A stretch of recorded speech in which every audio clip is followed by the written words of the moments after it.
Шығыстың ғұлама ойшылы Әбу Насыр әл-Фараби 870 жылы бүгінде отырар аталатын Фараб қаласында дүниеге келген. Әл-Фараби көрнекті ойшыл, ғұлама ғалым, философ, өз замандастарының ішіндегі ең ірі ғалым.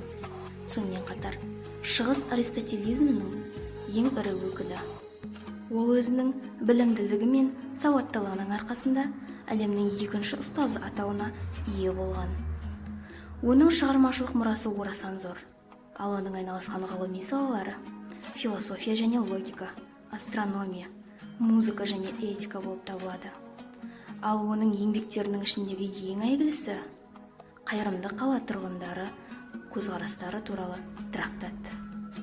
Одан басқа оның 150-ге жуық трактаттары мен еңбектері бар. Әл-Фараби тіршілікте құрыштай бол төзімді. Тіршілікте құрыштай бол төзімді, сан мәртебе алдаса да өзімді. Тағдырымды еш уақытта жазғырма, тіпті кейде болса да әзәзіл азғырған.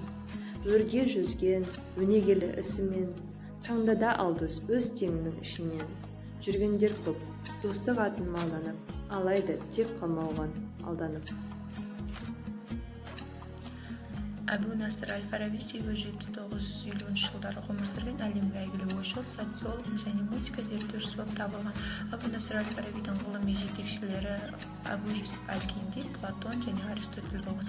Ал атақты шәкірттеріне келетін болсақ, Ибн Сина және Ибн Рушд. Әбу Насыр әл-Фараби 70-ге жуық тіл біліп, көп оқып, көп іздеген. Соның ішінде география, жаратылыстану, медицина, математика, физика, социология және логика салаларында 150-ге жуық